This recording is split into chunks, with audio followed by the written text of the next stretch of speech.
안녕하세요. 저는 대한노년치의학회 국제교류위원장 이진아라고 합니다. 오늘 제가 말씀드릴 뇌병변 환자의 구강노쇠 강의를 들으시는 분이라면 구강노쇠 정의와 선별검사에 대한 강의를 이미 들으셨을 겁니다. 구강노쇠를 보이는 노인 환자들은 뇌병변 병력을 가진 경우가 많이 있고, 이런 환자들에 대해서 치과의사는 어떤 것에 주안점을 두어야 할까 생각해보는 시간이 됐으면 좋겠습니다. 먼저 스트로크입니다. 아빠 아들이 농구를 하고 있는데 아빠가 굉장히 슛을 잘하시네요. Nope. I'm in the prime of my life, I'll have you know. And these are your genes too, pal. 아빠가 자기의 신체도 건강하고 머리도 좋다고 지금 아들한테 자랑을 하고 있고요. Such disrespect. 이제 아빠가 슛을 할 차례입니다. 그런데 팔에 힘이 갑자기 빠져서 공을 제대로 넣을 수가 없었습니다. 왜 이러지? 라고 생각하면서 말을 하려는데 말이 제대로 나오지 않았습니다.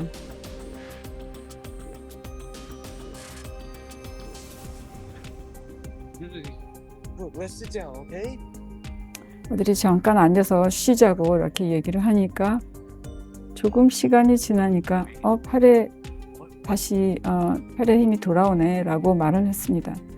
이때 괜찮다고 생각하시면 안 됩니다. 바로 응급실로 가셔야 됩니다.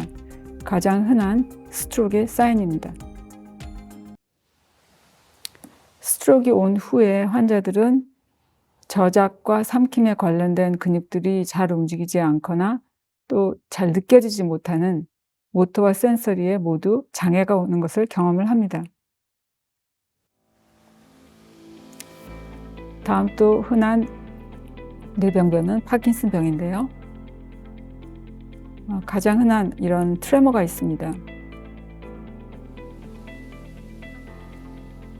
또 다른 유행은 이런 트레머가 전혀 없이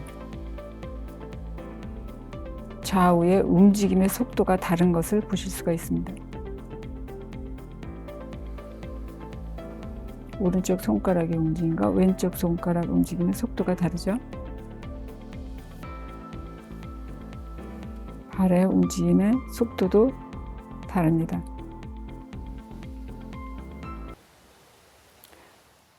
이렇게 양쪽 발의 움직이는 속도가 다르기 때문에 걸음을 걷게 되면 마치 절룩거리는 듯하게 보이기도 하고요. 이상하게 걷는 모양으로 나타납니다. 또 상체가 앞으로 기울여지고 엉덩이를 뒤로 뺀 듯한 이런 특징적인 모습으로 나타납니다.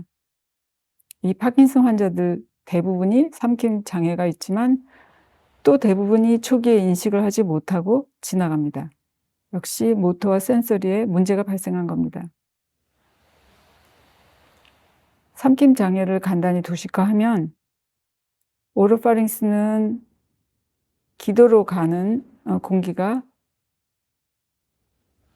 통과하고 또 라링고파링스 레벨에서 식도로 가는 음식물이 뒤로 내려가면서 두 개 교차하는 부분이 있고, 이 라링고파링스에서 뒤로 내려가야 될 음식이 식도로 잘못 가게 되는 그것이 바로 오연이죠. 비디오 플로로스코프를 보게 되면 이제 디스파지아를 진단하는 가장 좋은 방법인데요. 하이오이드, 타이로이드, 크리코이드, 또 에피글로티스, 아리테노이드 이런 구조물들이 삼킴에 관여를 하게 되는데요. 2022년 WHO 세계보건기구가 구강 건강 행동 지침 글로벌 오럴 헬스 액션 플랜을 이제 공표를 했는데, 여기에서 구강 건강이라는 것이 무엇인가라고 정의를 하는데요. 구강 건강은 병이 없는 상태, 디지즈 프리를 말하지 않고 오히려 구강 건강이란 먹고 숨쉬고 말하고 그리고 대외적인 자신감을 얻고 또 웰빙 느끼고 고통 없이 사회생활하고 일하는 그런 기능을 수행할 수 있는 펑션에 대한 정의로 내리고 있습니다. 그리고 2011년도부터 언급해온 만성질환과 구강병과의 연관성. 여기서 만성질환이라는 것은 고혈압, 당뇨, 고지혈증, 관절염, 요통, 골다공증, 백내장, 십이지장궤양, 협심증, 뇌졸중 등을 포함하는데 이런 만성질환과의 관계에 대해서 커먼 리스크를 가진다라고 말을 했고 2019년도에는 더 한층 나아가서 이 연관성을 더 강조를 하게 됩니다. FDI는 세계치과연맹으로 WHO의 치과 분야에 자문을 하고 있는데 FDI에서 2023년도 올해 발표할 Whole Body Health라는 그런 타이틀의 백서에서 14개의 만성질환과 구강 건강의 연관성을 조사를 했는데 구강 건강과 강력한 연관성이 있는 질병으로 노쇠 그리고 혈관 질환을 꼽고 있습니다. 유력한 연관성이 있는 질환으로는 정신건강, 그 다음에 신경퇴행성 질환을 꼽고 있습니다. 여기서 구강건강, 노쇠, 혈관병, 신경질환의 상관관계를 생각해 봐야 될 것 같습니다. 뇌로 가는 혈관을 Circle of Willis라고 부르는데요. 어느 한쪽이 막히더라도 반대편에서 혈액 공급을 받을 수 있어서 뇌사를 막을 수 있는 그런 안전장치로 구성되어 있습니다. 스트로크가 일어나는 기전은 크게 두 가지인데요. 하나는 막혀서 이스케믹 스트로크가 있을 수 있고요. 또 하나는 피가 혈액이 새서 헤모레직 스트로크가 일어날 수가 있습니다. 이스케믹 스트로크의 경우는 아테리오스클로시스 혹은 플라그가 혈관을 막거나 혹은 에어나 패트 엠볼리즘으로 혈액의 흐름을 막아서 뇌 산소 공급이 되지 않는 그런 경우고 또 하나는 혈관이 터져서 주위 조직으로 흘러나가서 압박을 가해서 발생하는 그런 경우입니다.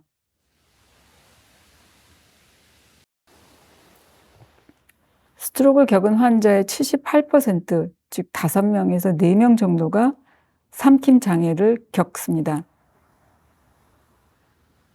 게다가 인지 장애가 오기 때문에 본인이 섭식 연화 장애가 있는지를 인지하지 못할 수도 있습니다.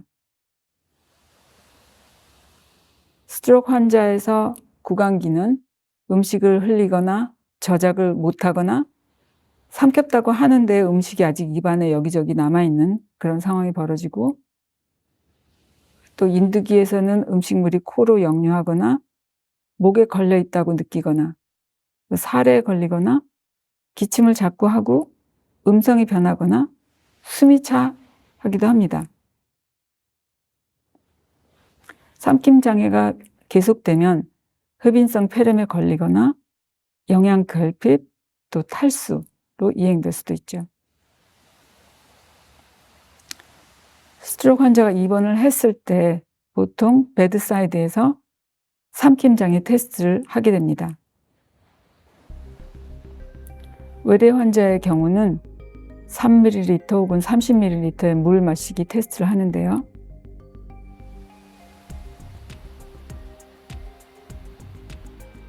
이 환자 한 모금의 물만 마시고도 기침을 심하게 함을 볼 수 있습니다. 또 눈을 보시면 아스피레이션이 됐겠다라고 짐작을 할 수가 있죠.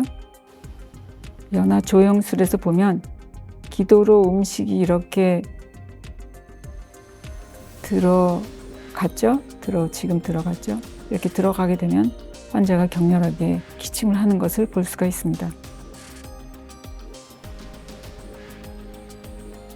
뇌병변 중 파킨슨병은 점진적으로 악화되는 뉴로디제너티브 신경퇴축으로 인한 병인데요. 노인의 2에서 3%가 이 병에 걸리고 공공의료비 부담이 심각하게 높아지고 또 운동장애가 있고 정신과적인 증상도 나타납니다. 뇌신경의 대부분을 구성하고 있는 에스트로사이트는요, 모세혈관에서 글루코즈를 받아서 에너지원으로 사용을 하는데, 혈중에 있는 포도당은 이 엔도텔리얼 셀의 타이트 정션에 의해서 막혀있기 때문에 자유롭게 혈관을 드나들지 못하는 블러드 브레인 배리어가 있기 때문에요, 세균이나 이런 것들이 마음대로 뇌로 들어가지 못하죠. 다만 이 뇌혈관 장벽에 존재하는 특수한 포도당 수용체에 의해서 글루코즈가 뇌 안으로 운송이 됩니다.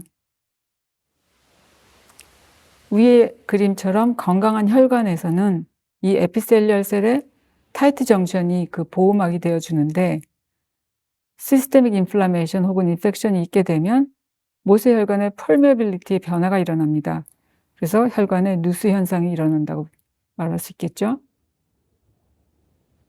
여기에 또 유전적인 요인, 뇌병변, 또 장애세균 변화, 노화, 이런 것들이 블러드 브레인 배리어를 더 쉽게 무너뜨리게 합니다. 이런 블러드 브레인 배리어가 없을 때 뇌병변이 쉽게 일어날 수 있는데, 여기에는 뉴로인플라메이션 혹은 뉴로디제너티브 디스오더, 뉴로톡식 프로틴 어큐뮬레이션 등의 병변이 해당되겠습니다. 파킨슨 병은 루이 바디라는 것이 생기는 게 특징인데요. 루이 바디 디멘치아 중에서 이것은 뇌 알파 사이뉴클레인이라는 비정상적인 단백질이 축적이 되면서 그 올리고머가 폴리머가 돼서 이것이 루이 바디를 만들고, 이것이 뇌의 화학물질의 변화를 가져오게 합니다.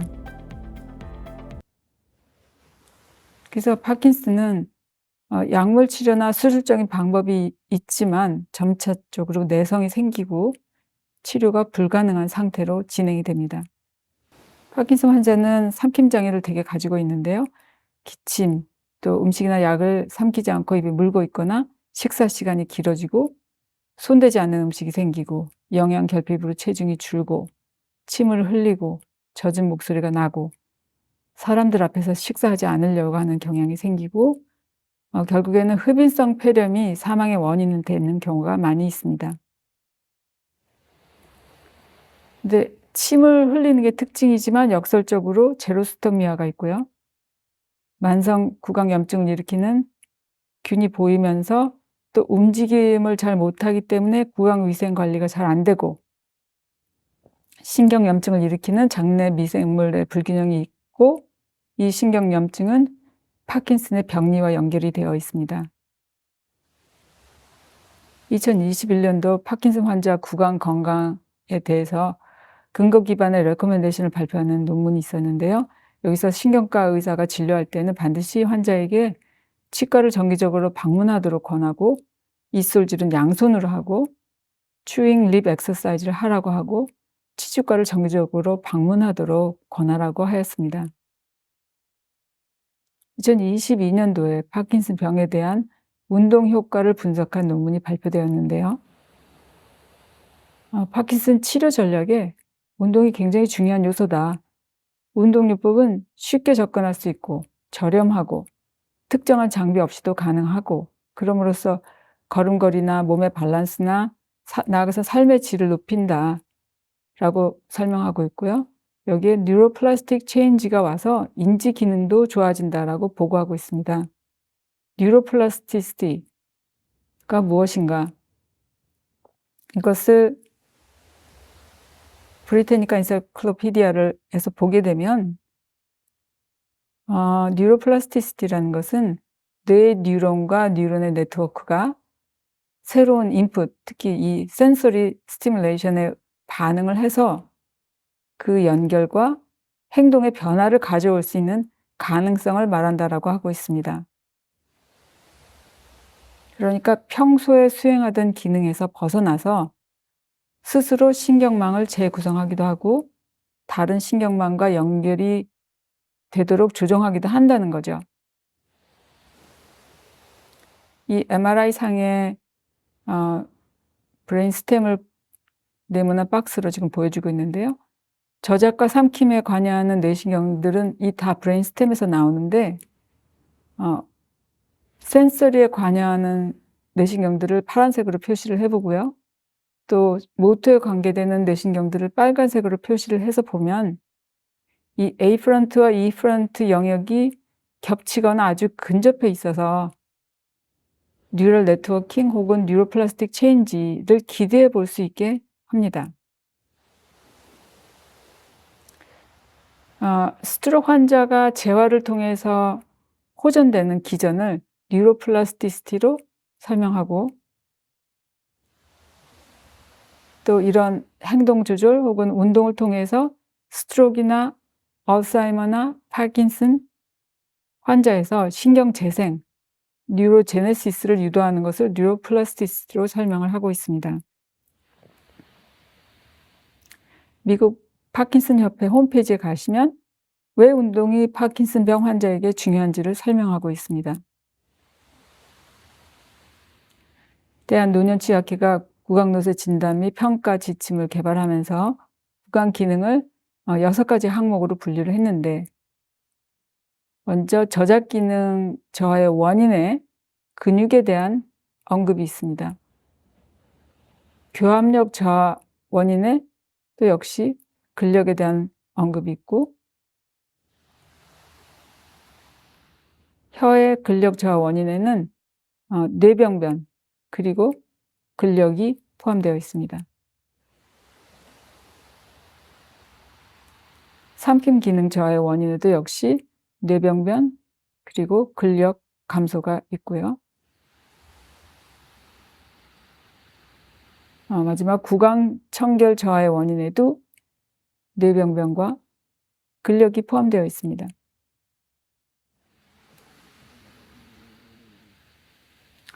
그리고 구강 기능 회복을 위해서 제시한 중재안에는 구강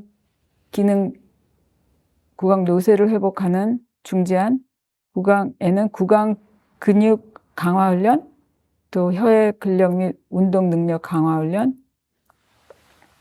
입술 및 입 주위의 강화 훈련, 또 구강 기능 재활 및 예방 운동의 지도, 또 삼킴 기능 운동 지도 등 운동을 통한 뉴로플라스틱 체인지를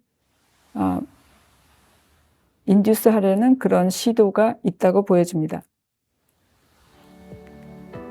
이런 구강 노쇠 회복 운동은 더 강하게 그리고 더 빨리 더 자주 해야만 효과를 볼 수 있다고 합니다. 즉 운동만이 살 길이라고 합니다. 이상 뇌병변 환자의 구강 노쇠에 대해서 설명드렸습니다. 감사합니다.